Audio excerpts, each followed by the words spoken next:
Hello दोस्तों, आशा करता हूँ आप सभी स्वस्थ होंगे। दोस्तों, हमारे शरीर का हर एक अंग ऑक्सीजन पर निर्भर है। अगर इन अंगों को सही तरीके से ऑक्सीजन ना मिले तो ये सही तरीके से काम नहीं करेंगे और डैमेज हो जाएंगे। जैसे अगर हमारे ब्रेन का ऑक्सीजन सप्लाई मात्र 15 सेकंड के लिए भी रुक जाए तो हमारे ब्रेन सेल्स मर जाएंगे और इंसान कोमा में चला जाएगा। ऑक्सीजन मुख्यतः हमारे नाक के द्वारा हमारे शरीर में प्रवेश करता है और श्वास नली के माध्यम से हमारे फेफड़ों तक पहुंचता है। श्वास की इस नली को ट्रिकिया या विंड पाइप कहा जाता है।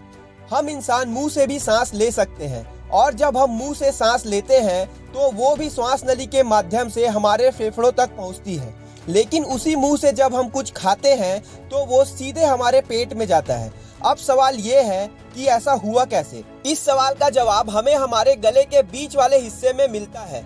जब हम कुछ खाते हैं तब हमारा शरीर ये सुनिश्चित करता है कि खाना श्वास नली में ना जाए और इसलिए जब हम खाना निगलते हैं तब हमारा शरीर ऑटोमेटिकली हमारी श्वास नली और नाक को बंद कर देती है।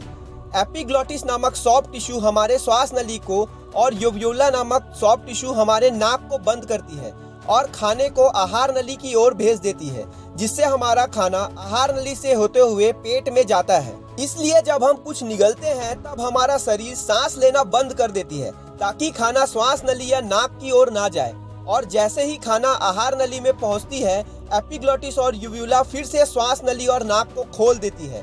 हालांकि हमारा शरीर बहुत कम समय के लिए श्वास को रोकती है, जिससे हमारा शरीर का कोई भी अंग प्रभावित नहीं होता है। वो टिश्यू जो खाना निगलते समय हमारे नाक को बंद करती है, उसे आसानी से देखा जा सकता है।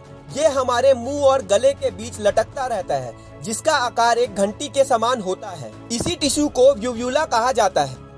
जब हम कुछ बोलते हैं तब हमारी श्वास नली से निकलने वाली हवा वोकल कॉर्ड से होकर गुजरती है और कंपन करती है, जिससे हमारे मुंह से आवाज निकलता है।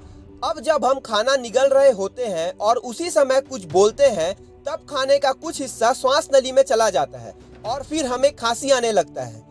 खांसी आते ही हमारा शरीर खाने के उस टुकड़े को श्वास नली से बाहर निकाल देता है और इसलिए शायद हमें बचपन से सिखाया जाता है कि खाने के समय बात नहीं करना चाहिए। आशा करता हूँ कि आपको ये इन्फॉर्मेशन अच्छा लगा होगा और भी इसी तरीके की इन्फॉर्मेशन के लिए हमारे चैनल को सब्सक्राइब कीजिए और हमसे जुड़े रहिए। Thank you, thanks for watching, thanks for your time.